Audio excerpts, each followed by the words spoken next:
هیئت عزاداری امام حسین علیه السلام کوهبنان کارآفرین شد. اونجایی که شهرستان ما نیاز به رونق در باب اقتصاد و اشتغال داشت، اومدیم از طریق هیئت و بچه‌های هیئت در کارهای تولیدی ورود کردیم و ابتداءً از کارهای تولیدی خرد شروع کردیم.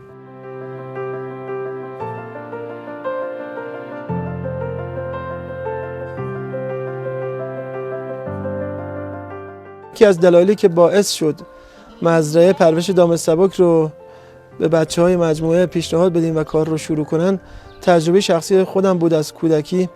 با توجه به اینکه پدر و برادرم در همین کار مشغول به فعالیت بودن، اومدیم تجربیات رو انتقال دادیم به دوستان هیئت و چند مجموعه رو راه اندازی کردن.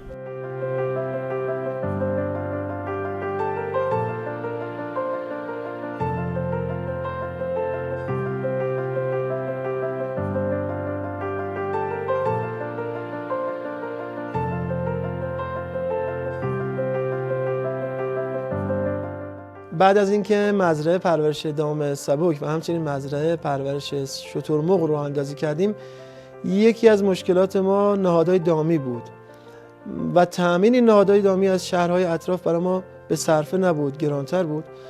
و از طرفی هم مواد اولیه این نهادها رو در سطح شهرستان داشتیم. اومدیم دستگاه‌های تولید نهادهای دامی رو راه اندازی کردیم، هم اشتغال زایی کردیم، هم نهادهای دامی مزرعه خودمون رو تأمین کردیم.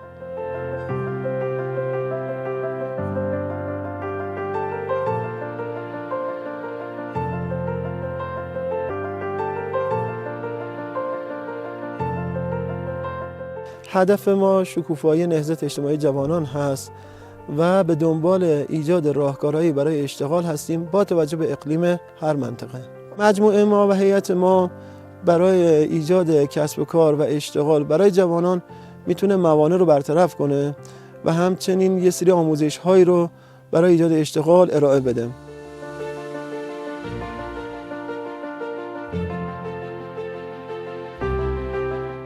بابام با هیئت امام حسین علیه السلام هم دوست بود و هم اونجا فعالیت داشتن که مسئول هیئت به بابام پیشنهاد میده دختر شما میتونه برای ارتقا شغلی به کندوهاش افزایش بده و اینکه چون هیئت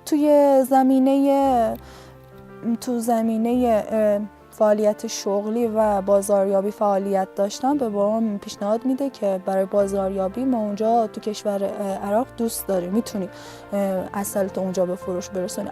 اولین برداشت عسل من حدوداً 3 سال پیش بود که به کشور عراق فروخته شد و عراقی هم خیلی از این عسل راضی بودن که گفتن هر سال که شما برای اربعین میان کربلا لطف کنی از این عسلتون رو برای ما بیارید.